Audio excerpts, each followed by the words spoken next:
அன்பர்கள் அனைவருக்கும் வணக்கம். தோள்கள் ஆயிரத்தாய், முடிகள் ஆயிரத்தாய், துணை மலர் கண்கள் ஆயிரத்தாய், தாள்கள் ஆயிரத்தாய், பேர்கள் ஆயிரத்தாய், தமியனேன் பெரியவப்பனே என்று எம்பெருமான் வடிவழகில் தன் மனதை ஆழ்த்தி நம்மாழ்வார் போற்றி பேசி கழிக்கிறார்.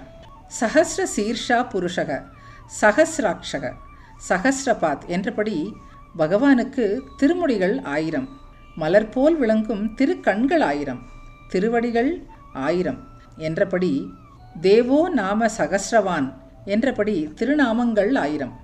அளவற்ற வைபவத்தை உடையவன் புருஷோத்தமனான எம்பெருமான். அவனுடைய விஷயத்தில் எல்லாமே அனந்தம், எல்லையற்றவை. அதுபோலவே தான் அவனுடைய திருநாமங்களும் எண்ணிறந்தவை.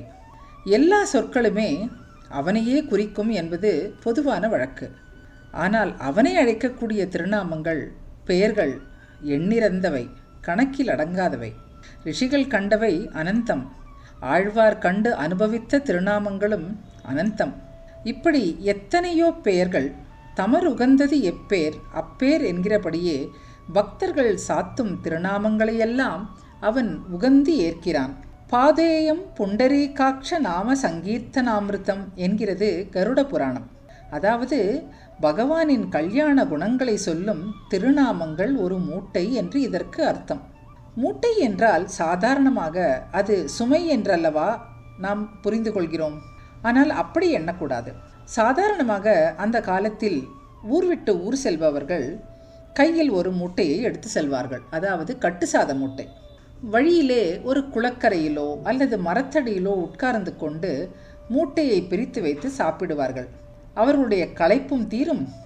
அவர்கள் போய் சேர வேண்டிய இடத்திற்கு சிரமம் இல்லாமல் போய் சேரலாம். வாழ்க்கை என்பதும் இப்படிப்பட்ட ஒரு பயணம்தான். அந்த பயணத்துக்கான கட்டுசாத மூட்டைதான் புண்டரீகாட்ச நாம சங்கீர்த்தனாமிருதம். நம்முடைய சிரமத்தை, களைப்பை, அலுப்பை போக்கும் மூட்டை இது. பெரியாழ்வார் சொல்வது போல, நினைந்திருந்தே சிரமம் தீர்த்தேன் நேமி நெடியவனே என்கிறார். அதாவது பகவானை எண்ணிக்கொண்டே நாம சங்கீர்த்தனம் செய்ய வேண்டுமாம். சங்கீர்த்தனம் என்றால் இடைவிடாது எப்பவும் சொல்லிக்கொண்டே இருப்பது என்பது பொருள். நம்முடைய ஹிந்து மதத்துக்கு பரம பிரமாணம் வேதம்தான். ஒரு சிறிய நிகழ்ச்சியை அனுபவிப்போம். ஒரு ஏகாதசி தினம் ஸ்ரீரங்கத்தில் ரங்கநாதருக்கு ஈரவாடை சேவை. பகவானுடைய ஆபரணங்களை எல்லாம் களைந்துவிட்டு வெறும் துளசி மாலை அவருக்கு அணிவித்திருந்தார்கள். ஈரம் படிந்த வஸ்திரம் அவருடைய திருமேனியில். கற்பூரஹாரத்தி நடக்கிறது. கொள்ளமாளாய் இன்ப வெள்ளமாய் ஆச்சரியமாய் காட்சியளிக்கிறார் பகவான். அப்பொழுது ஜீவாத்மாவுக்கும் பரமாத்மாவுக்கும் ஒரு பெரிய சண்டையே வந்ததாம். நான் சுதந்திரன் என்று வாதாடியதாம் ஜீவாத்மா. இல்லை இல்லை, நீ எனக்கு கட்டுப்பட்டவன் தான் என்கிறான் பகவான். எதனாலே நீ அப்படி சொல்கிறாய் என்று எதிர்கேள்வி கேட்டதாம் ஜீவாத்மா. அந்த சமயத்திலே பகவான், நான் சொல்றேன் அதனால் நீ அடிமை என்று சொன்னானா? இல்லவே இல்லை. வேத மூல பிரமாணாத் என்று பதில் சொல்கிறார். அதாவது வேதத்தின் மூலமான ஓம்காரத்தை நீ ஆராய்ந்து பார்த்தால் உன்னுடைய எதிர்கேள்விக்கு பதில் கிடைக்கும் என்று சத்தியம் பண்ணுகிறார். ஈர ஆடையிலிருந்து ஜலம் சொட்ட சொட்ட சத்தியம் பண்ணுகிறார். நான் என்ற சப்தமே ஒலிக்காமல் அந்த பெருமானே வேதத்தில் பதில் தேடு என்று சொன்ன பொழுது நமக்கு என்ன புரிகிறது? வேதத்தின் உயர்வு நமக்கு புரிகிறது. அவனையும் நம்மையும் சேர்த்து வைக்கிறது அந்த வேதம்தான். அப்பேற்பட்ட வேதத்திலே திருநாம வைபவம் பற்றி சொல்லியிருக்கிறதா? திவ்யமாய் சொல்லியிருக்கிறது. பகவான் கட்டி பொன் போலே, அவன் திருநாமம் ஆபரணங்களைப் போலே. அதாவது கட்டி பொன் ரொம்ப உசத்தியானது தான். ஆனால் அதற்காக அதை தலையில் வைத்து கொள்ள முடியுமா? கழுத்திலே தான் போட்டுக்கொள்ள முடியுமா? ஆனால் பகவானின் திருநாமங்களோ உடனே எடுத்து ஆளக்கூடிய ஆபரணங்கள். நாம் அணிந்தும் அழகு பார்க்கலாம், அணிவித்தும் அழகு பார்க்கலாம், மகிழ்ச்சி கொள்ளலாம்.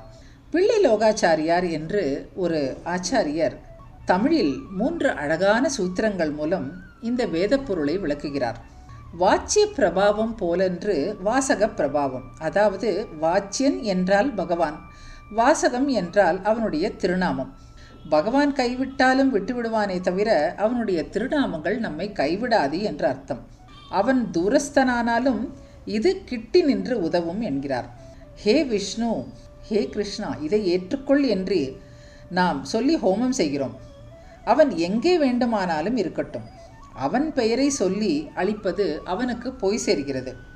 துரியோதனன் சபையிலே வஸ்திராபரணம் நடக்கிறது.